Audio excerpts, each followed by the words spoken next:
अस्सलाम वालेकुम, नमस्कार, सत श्री अकाल एंड गुड इवनिंग। मैं हूं आरज़ू काज़मी और आप देख रहे हैं पॉइंट ऑफ व्यू। वैसे हम इस शो का नाम कुछ और रखेंगे, लेकिन आज हम पॉइंट ऑफ व्यू में ही इस शो को कर रहे हैं और ये एक नया शो लेकर हम आ रहे हैं और जिसको कि रोहित शर्मा जो आपको नज़र आ रहे हैं, रोहित भी वीकली अपने चैनल पे किया करेंगे और मैं भी। और उसमें थोड़ा सा फ़र्क ये होगा इन शोज़ में कि हम जो है वो जो आम पब्लिक है हिंदुस्तान की, पाकिस्तान की, हम उन्हें भी शामिल करेंगे और उनसे भी पूछेंगे कि पाकिस्तान और भारत के रिलेशंस जो है वो उनके ख्याल से कैसे होने चाहिए और इसके अलावा भी कई दूसरी चीज़ें में भी हम उनसे जो है वो राय ले सकते हैं उनकी। आज जी हमें ज्वाइन किया है मीना जुनेजा ने। बहुत शुक्रिया मैम कि आज आप आई हैं और एज यूजुअल मैम बहुत अच्छी लग रही हैं। मैं सोशल मीडिया से उनको जानती हूँ और थैंक यू सो मच कि आपने ज्वाइन किया। बहुत शुक्रिया। Thank you so much. Thank you. और दूसरी तरफ हाय रोज। नमस्कार। और दूसरी तरफ जो है वो आपके हमारे सबके जाने पहचाने रोहित शर्मा। और बहुत शुक्रिया रोहित कि आप आए हैं। Thank you ma'am, thank you. आरजू जी कैसी हैं आप? बढ़िया चल रहा है। अब बहुत पहली बार, this is the first time हम अपने किसी व्यूअर को ला रहे हैं और हमारी जो व्यूअर हैं मीना जी, ये काफी टाइम से कमेंट्स कर रही थी। इनको कांटेक्ट किया गया और कांटेक्ट करने के बाद ये राजी हो गई हमारे शो पे आने के लिए। इसके लिए मैं बहुत बहुत धन्यवाद बोलना चाहूंगा। मैम, पहली चीज आप अपने बारे में कुछ बताएं हमारे व्यूअर्स को। I am home queen. मैंने कभी कहीं पे कभी कोई जॉब नहीं करी। मैं किसी मीडिया को नहीं जानती, मैं किसी पॉलिटिशियन को नहीं जानती। I am just a home pure भारतीय जो अपने देश को बहुत प्यार करती है। That is my intro. बिल्कुल, लेकिन फिर भी आप देखती तो होंगी ही हमारे शोज और दूसरे टीवी चैनल्स और इंडिया पाकिस्तान पे खास नजर तो यकीनन होती होगी। तो आज का शो मैं ये भी बताती चलूं कि जब भी ये शोज आए करेंगे तो हमारे पास 2 एंकर्स होंगे। जैसे आज हमारे साथ रोहित हैं और इसी तरीके से जब रोहित करेंगे तो वो उनके साथ भी कुछ नहीं होता, पाकिस्तान का इंटरनेट है, हो जाता है। ऐसा मैं मानता हूँ। पाकिस्तान में ऐसा है, सस्ता इंटरनेट लिया हुआ है ना इन लोगों ने, इसलिए हो जाता है। अभी आ जाएंगे, ये हाथ भी इनके अटक गए। मीरा वॉलपेपर चेंज करा रही है, अपना नेट तो सस्ता वाला खरीद रखा है, मीरा वॉलपेपर चेंज कराने के पीछे पड़ी रहती है। यस, बताइए। ऑडियो सुनाई दे रहा था। हाँ, ऑडियो मुझे आ रहा था और मुझे सब पता लग गया कि मेरे खिलाफ जो बातें की है रोहित शर्मा ने। और लेकिन हाँ, आज वाकई में कुछ इंटरनेट का प्रॉब्लम है तो उस पे मैं माजरत चाहती हूँ। लेकिन बिल्कुल हम चलते हैं मीना जी की तरफ। और आप कैसे देखती हैं हिंदुस्तान पाकिस्तान के रिलेशंस को, जबकि बहुत शिकायतें रही हैं इंडियंस को पाकिस्तानी गवर्नमेंट से और एस्टेब्लिशमेंट से? हाँ, मुझे लगता है कि ये रिलेशनशिप बहुत हेल्दी हो सकती थी, लेकिन ओवर द इयर्स वो डिटोरिएट ही हो रही है ये पूरी की पूरी। तो अगर हम वहां से स्टार्ट करें जहां अगर हम कहते हैं हम 1947 से अलग हुए थे, तो I think best of the things we gave Pakistan, चाहे वो फर्टाइल लैंड था, बहुत अच्छा पानी था, बट उसके बाद हमारे से ये पीओके वाला इशू हुआ एंड फिर Kargil and Taj and then जो बाकी जो हुए अटैक्स वगैरह, और जो सिविलियन उरी, पुलवामा, और जो बाकी सारे सिविलियंस पे जो इतने अटैक्स होते रहते हैं, तो उसकी वजह से मुझे नहीं लगता कि रिलेशनशिप का सुधार होने की कोई उम्मीद है। बिकॉज उस साइड से जो है ना, कोई भी अपनी जनता को कोई भी जो है ना वो एजुकेट नहीं कर रहा कि देखो पीछे हिस्ट्री इतनी सारी हमारी खराब हिस्ट्री हमने इंडियंस को दी है, तो इसीलिए हमारे मन में इतना ज्यादा मतलब वो लोग जो है हमको इतना डिसलाइक करते हैं। तो आई थिंक आपको अपनी जो young crowd and young generation जो है उनको आपको एजुकेट करना चाहिए, ये पूरी हिस्ट्री बतानी चाहिए, तब शायद उनके मन से जो एक वो नेगेटिविटी और वो सब जाएगा। तो तब कहीं जाके मुझे लगता है इस बात में भी 50 साल लग जाएंगे सुधार आने में, क्योंकि आपकी जनरेशन जो है ना इस टाइम पे वो तो बहुत पॉजिटिव सोच रही है और एक न्यूट्रल व्यू रख के वो करती है। तो आपके बच्चे और प्रोबेबली उनके बच्चे जो होंगे, तब कहीं जाके उनमें ये वाली पॉजिटिव फीलिंग आएगी कि ये हमारा जो इंडिया देश है वो हमारा दुश्मन नहीं है। तो वो एजुकेशन की भी कमी है वहां पर, इसलिए मुझे लगता है कि ये होना बहुत मुश्किल है। जी बिल्कुल। रोहित कुछ पूछना चाह रहे हैं? एक्चुअली क्या है पता है आरजू जी, द फैक्ट रिमेन्स के दोनों साइड की पब्लिक जो है उनके पास अब इंडिया में और पाकिस्तान में हम और आप जैसे यूट्यूबर्स बैठे हैं जो कि कुछ कुछ एक्चुअल सिचुएशन डिपिक्ट कर पाते हैं, पूरी हमें भी नहीं पता होती। फैक्ट रिमेन्स के बहुत सारी चीजें ऐसी होती हैं, जैसे कि अगर आप डायबिटिक हैं और आपको हार्ट अटैक हो जाता है तो डॉक्टर उसको डायबिटीज से जोड़ देगा, राइट? या आपको और कोई बीमारी होती है, डॉक्टर बोलेगा अच्छा ये डायबिटीज थी इसलिए हो गया। हर चीज को वो रिलेट कर देते हैं। ब्लड प्रेशर है और हार्ट अटैक हो जाता है तो वो ब्लड प्रेशर से जोड़ देगा। ऐसी चीजें इंडिया में कुछ गलत होता है, पाकिस्तान में कुछ गलत होता है, उसको जोड़ दिया जाता है। लिंकेजेस एक हल्का भी लिंक निकला, जैसे कि एक आदमी यूट्यूब पे पाकिस्तानी मौलाना सुनता था और उसके बाद यहाँ पे उसने कुछ गलत हरकत की, या उधर अमरावती में किसी को मार दिया, सरतन से जुदा कर दिया, तो उसका लिंक पाकिस्तान से जुड़ जाता है और लिंक पाकिस्तान से जुड़ जाता है तो हेडलाइन पाकिस्तान बनती है। ये नैरेटिव इंडिया में भी है और पाकिस्तान में भी है। और आज तो सोशल मीडिया बहुत अवेयर है। इससे पहले जब हम स्टूडेंट्स हुआ करते थे 1980s में 90s में, तब तो ऐसा कुछ नहीं था, अखबार ही था और अखबार बड़ा ही सोच समझ के तोल के छापते थे। ये नैरेटिव बिल्ड हुआ है। लेकिन अब इंडिया में सिचुएशन ये है, यंग जनरेशन को ये चिंता ही नहीं है कि पाकिस्तान कहाँ है, मैप में कहाँ है। यंग जनरेशन को इस चीज की ज्यादा चिंता है कि मेरे मोबाइल में इंस्टाग्राम आ रहा है कि नहीं। और 72 हो रहे दिख रही है कि नहीं दिख रही है? यस, वो इंस्टाग्राम पे 72 की जगह 100 हो रहे देख रहा है सुबह शाम, वो चीज। यंग जनरेशन को इससे ज्यादा चिंता है कि नए मोबाइल में कितने फीचर्स आ रहे हैं। हमारे टाइम पे हम लोग पाकिस्तान के बारे में जानते थे। मैं गारंटी ले सकता हूँ कि 90% इंडियन पब्लिक ये नहीं बता सकती थी कि पाकिस्तान में कितने प्रोविंसेस हैं। मीना मैम, मैं आप ही से पूछना चाहूंगा, आप पाकिस्तान के 4 प्रोविंसेस और उनकी कैपिटल्स का नाम बता सकती हैं? नहीं, ऐसे शहरों के तो पता होंगे, पता नहीं क्या वो कराची, इस्लामाबाद और अच्छा हम तो मुझे पता है मेरी नानी जो नानका हमारा बन्नू से था, तो हम बन्नू से शिफ्ट हुए थे, तो आपके दादाजी ने वाट लगाई आपकी यहाँ से वहां शिफ्ट होके, और हमारे नाना जी ने हमारी जो है वो बल्ले बल्ले कर दी वहां से यहाँ शिफ्ट होके। सॉरी टू से, पर दैट इज द ट्रूथ। नहीं, बिल्कुल बिल्कुल नहीं, फैक्ट है इसके ऊपर, बिल्कुल प्लीज आप सॉरी ना करें जी। हम दोनों के बीच में पीपल टू पीपल कांटेक्ट बिल्कुल नहीं रहा, और सबसे पहला विक्टिम किसी भी चीज का पीपल टू पीपल कांटेक्ट होता है। क्यों? क्योंकि लोग एक दूसरे से मिलेंगे। जो चीज कोल्ड वॉर के टाइम पे सोवियत यूनियन करता था वो आज पाकिस्तान कर रहा है। क्या लोगों को मिलने ही मत दो, लोगों को ये पता ही मत लगने दो अमेरिका में कैसे लोग रह रहे हैं।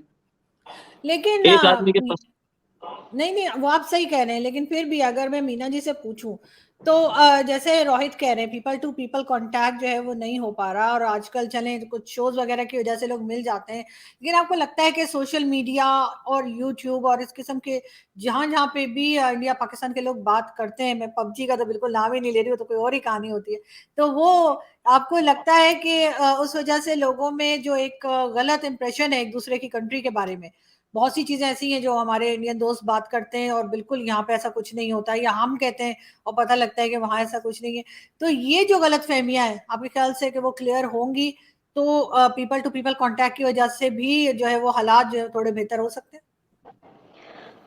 थोड़े बेहतर का हो सकता है, जो क्योंकि पहले मीडिया जो है हमेशा गलत सलत बताता है और गलत बातों को ही ज्यादा उछालता है, एंड प्रोबेबली ये जो यूट्यूब वगैरह ये जो मीडिया है, ये आप रियलिटी को आप दिखा सकते हो। आप खुद भी कितना पाकिस्तान के बारे में बताती हो, सही और गलत, और आप न्यूट्रल रहती हो, उससे ही हमारे को हमारे देश के आपके देश के बारे में बहुत व्यूज हमको पता चलती है। तो मुझे आगे मेरे को तो नहीं लगता कि ये अभी कोई सुधरने वाली कोई बात है, क्योंकि इतने घाव हम लोगों ने अपने ऊपर सहे हैं। यू आस्क उनकी माँ, वो उन मदर से पूछो, उन डॉटर से पूछो और उन बीवियों से पूछो जिन्होंने अपने यंग आर्मी मैन को या सिविलियंस को उन्होंने वहां पर खो दिया। अगर मैं उनको बुला कर लाऊं, मैं उनसे पूछूं बेटा आप माफ करोगे उनको, तो never ever will they excuse, क्योंकि इट इज वेरी डिफिकल्ट। हम जितने भी हमारे उनको गवर्नमेंट जितनी मर्जी पैसे दे दे, हम जितनी रिस्पेक्ट दे दे, प्यार दे दे, लेकिन हम उनके घर का मेंबर तो वापस नहीं ला सकते ना। तो आज मैं उन्हीं सब लेडीज की और पूरे भारतीयों की आवाज बन के ही बोल रही हूँ कि ये मुझे बहुत डिफिकल्ट लगता है और होना भी नहीं चाहिए, मुझे नहीं लगता, क्योंकि जहां आपने बॉर्डर्स खोले और आपने वो फिर उसी तरीके से वो सारी बातें स्टार्ट हो जाएगी, इनफिल्ट्रेशन बोल लो या बाकी कह लो। तो बिकॉज आज हमारी गवर्नमेंट इतनी स्ट्रांग है और इतनी लाइक दोनों कंट्रीज को बहुत अच्छे से संभाल सक रही है, तो पाकिस्तान इस टाइम थोड़ा चुप बैठा हुआ है। नहीं तो आप देख लो पिछले इतने सालों में कहाँ कहाँ अटैक नहीं हुए हमारे वहां पर, कोई दिवाली, कोई दशहरा, कोई कुछ भी हो जाए लोग डरते थे, लोग बोलते थे नहीं भीड़ वाली जगह में मत जाओ, कोई ना कोई अटैक हो सकता है। But that is not right ना। आप नेबरिंग कंट्रीज हो, नेबरिंग कंट्रीज अगर इकट्ठे अच्छे से इकट्ठे चले तो आप कितने वर्ल्ड को भी जाके आप लीड कर सकते हो। लेकिन इतने डिफरेंसेस बढ़ा दी गए हैं, ये आपके जो सब आर्मी लोगों ने है सिर्फ अपना ही देखा। जब आर्मी अपने बारे में ही वहां पर सोच रही है और आपके देश के खुद का ख्याल नहीं रख रही, तो आप नेबरिंग कंट्री से कैसे उम्मीद कर सकते हो कि हम लोग आके आपकी कंट्री और आपके लोगों का ध्यान रखेंगे। मुझे कॉमनर के लिए मुझे बहुत फील होता है, मैं ये नहीं कहती कि मुझे फील नहीं होता, मुझे बहुत दुख लगता है कि कहीं पर वो चाहे जिन जिन जिन भी चीज की कमियां हैं, चाहे पैसे की कमी है या खाने पीने की कमी है, उन बातों को मुझे दुख लगता है। लेकिन हमेशा आप देखो गेहूं के साथ जो है वो गुड़ बोलते हैं ना, छोटा सा कीड़ा, वो भी पिसता है, वो भी पिसता है, राइट। तो इसमें कॉमनर्स ही सफर करते हैं हमेशा। हमारे देश में भी कॉमनर्स नहीं सफर करा। और अच्छा खाली हमारे बाकी वो, लेकिन जो आपके जो टेररिस्ट मारने के लिए या जो भी आते हैं, तो क्या वो किसी के बच्चे और किसी के हस्बैंड और वो बेटे नहीं है क्या? तो लॉस तो सभी तरीके सभी तरफ का है ना। तो जस्ट बिकॉज हमारी गवर्नमेंट इस टाइम इतनी ज्यादा स्ट्रांग है, तो प्रोबेबली आप चुपचाप बैठे हो। जहां अगर आपको थोड़े बहुत पैसे मिले या थोड़ी सपोर्ट मिली, आप सारा का सारा जो है वो चैनलाइज कर देते हो बॉर्डर की तरफ, जाओ अटैक करो अटैक करो। But that is not right. How many years would we tolerate all this? तो वो बात, मतलब मेरे को नहीं लगता कि कोई भी माँ बहन बेटी इस बात को कभी भी माफ करेगी। और आज ये खाली मेरी आवाज नहीं है, मैं उन सब बच्चियों की तरफ से मैं बोल रही हूँ कि मैं भी नहीं करूंगी, क्योंकि वो मेरे देश के लोग हैं, तो मैं भी बिल्कुल नहीं करूंगी। मुझे भी नहीं चाहिए कि जहां बॉर्डर खोला तो आप टमाटर के बक्से में कोई बॉम्ब भेज दो या कोई आप दाल सब्जियों में कोई इस तरीके का भेज दो, तो उस बात को हम नहीं संभाल पाएंगे। और जबकि वैसे और आप सारे जो ना इंडियंस, हम लोग मुस्लिम्स के साथ इतना कोएग्जिस्ट करते हैं इंडिया में, लेकिन उधर के लोग जो है वो इधर के मुस्लिम्स के दिमाग में भी जहर भर रहे हैं। मेरे घर में जो मेरी हाउस हेल्प्स हैं वो पिछले 13-14 साल से मुस्लिम गर्ल्स हैं। अगर मैं मर गई ना तो सबसे ज्यादा मेरे लिए वो ही रोएंगे, क्योंकि वो मेरे लिए बेटियों की तरह हैं। और हमारे ऑफिस में भी कितने मुस्लिम स्टाफ हैं, but we coexist so happily.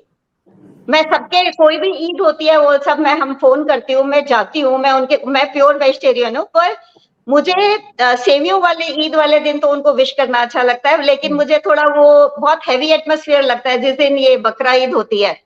तो मुझे मतलब मन को अच्छा नहीं लगता। तो उस वजह से तो मैंने मन में सोचा कि जिस दिन ये वाली ईद होगी उस दिन नहीं फोन करूंगी, लेकिन बकरा ईद और वैसे मेरी विशेष और मेरा सब कुछ, मेरे यहाँ जितने भी मेरे मुस्लिम फ्रेंड्स हैं उनके साथ इट इज ऑलवेज।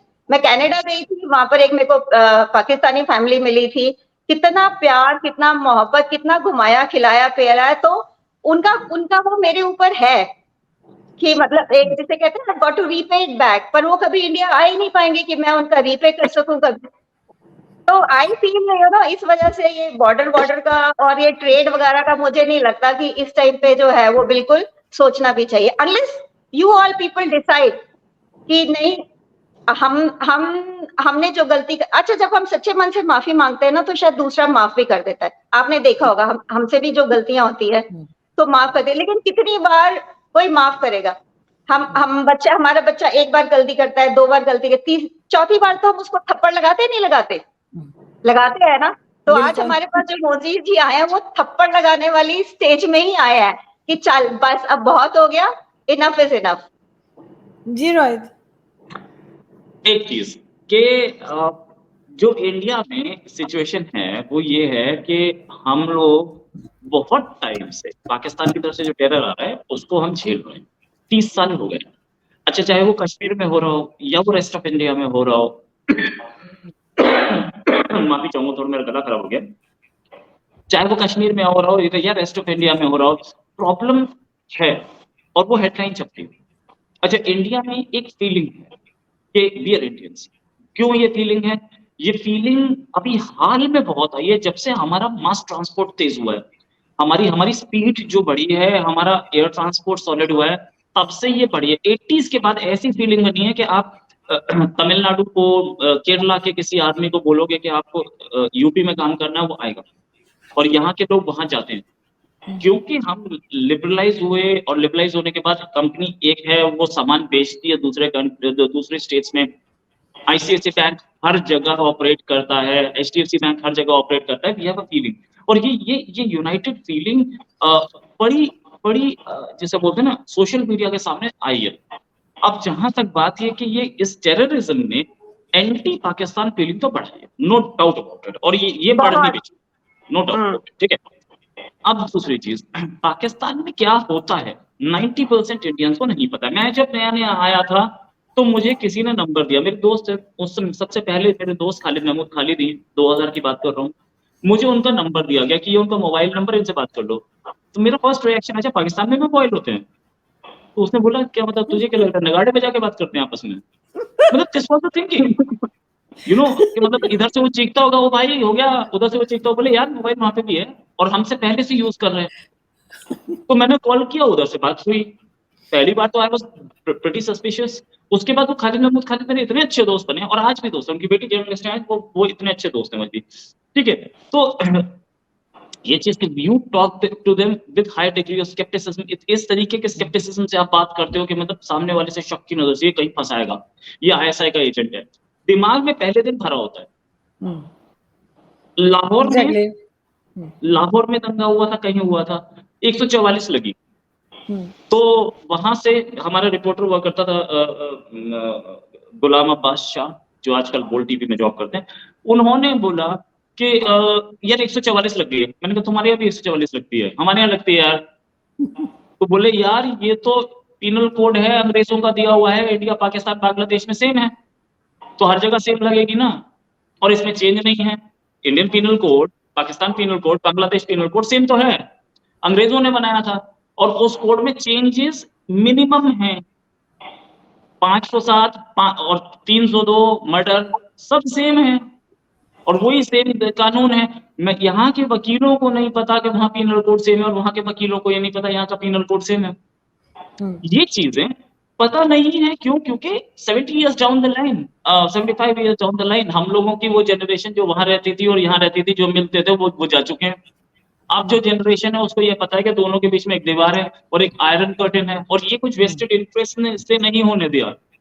हाँ, हमारे बुजुर्ग बताया करते थे कि लाहौर में क्या लाहौर था। अरे भाई साहब, हम सुन सुन के परेशान हो गए, लाहौर जिसने नहीं देखा वो तो जिंदगी बर्बाद है उसकी, ऐसा सुनाते थे। जमिया नहीं, हाँ, जमिया नहीं। दिल्ली में लाहौर के इतने लोग होते थे, मैं एक इंस्टीट्यूट में पढ़ता था, उसके ओनर लाहौर से आए थे। एक दिन सेब बेचने वाला जा रहा था सामने से, तो उसको बुलाया, भाई सेब कितने के? बोला कुछ रेट हो, तो बोले अभी ये सेब है, सेब तो लाहौर में मिलता था। वो सेब बेचने वाला देखा लाहौर से कहाँ आया है, और वो 50 साल पहले वो आए होंगे इस जमाने में।